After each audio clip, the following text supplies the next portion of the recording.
দেখো, আজকে আমরা প্রমাণ করব যে √2 একটা ইরেশনাল নাম্বার, √2 একটা অমূলদ সংখ্যা। মূলদ সংখ্যা কোনগুলো, অর্থাৎ রেশনাল নাম্বার কোনগুলো? যে সংখ্যাগুলোকে p/q আকারে প্রকাশ করা যায়। আমরা জানি যেখানে p আর q দুটো হচ্ছে পরস্পর মৌলিক, অর্থাৎ এদের গসাগু 1 হবে। অর্থাৎ যদি বলি GCD of p and q is 1 হবে, অ্যান্ড কি q নট ইকুয়াল টু 0 হবে, নিচেরটা কখনো 0 হবে না। এইরকম টাইপের সংখ্যাগুলোকে যদি আমরা এরকম টাইপের কোনো সংখ্যা লিখতে পারি, তাহলে সেই সংখ্যাগুলোকে বলা হচ্ছে মূলদ সংখ্যা বা রেশনাল নাম্বার।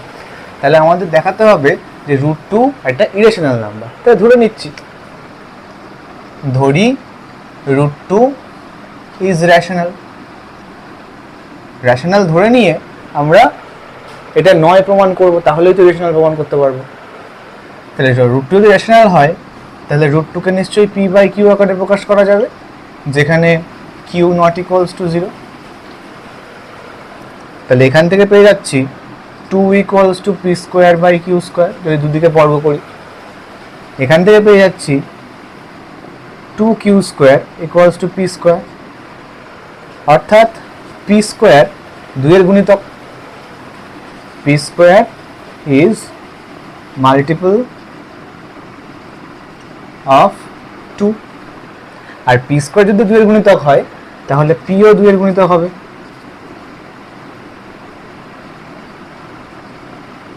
p ও 2 এর গুণিতক হবে। তাহলে p যদি 2 এর গুণিতক হয়, আমরা p কে এভাবে লিখতে পারি। p কে আমরা এভাবে লিখতে পারি যে suppose p equals to 2m, some m রয়েছে যেটা 2 এর সাথে গুণ করলে p পাওয়া যায়, যেহেতু p 2 এর গুণিতক।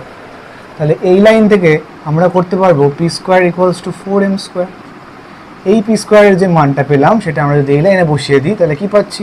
q² equals to 4m²। তাহলে q² কত পাচ্ছি? তাহলে q² যেটা পাচ্ছি সেটা হচ্ছে 2m²। এখান থেকে পরিষ্কার দেখতে পাচ্ছি q² ও 2 এর গুণিতক। তাহলে q² is multiple of 2। q² 2 এর গুণিতক হলে q ও 2 এর গুণিতক হবে। q is multiple of 2। তাহলে আমরা কি পেলাম? আমরা √2টাকে রেশনাল ধরে নিয়ে আমরা পেলাম p ইজ মাল্টিপল অফ 2, আবার q ইজ মাল্টিপল অফ 2। তাহলে আমরা তো বলেছিলাম যে GCD of p and q 1 হবে। দুটোর কমন গুণিতক একটা 2 পেয়ে গেলাম, যেটা কিনা এই যে শর্ত সেটা মেনে চলছে না, এটা মেনে চলছে না। অর্থাৎ আমি যেটা ধরেছিলাম সেটা ভুল, অর্থাৎ √2 is not rational. Therefore, √2 is an irrational number. এখান থেকে প্রমাণিত হলো যে √2 একটা ইরেশনাল নাম্বার। বোঝা গেল?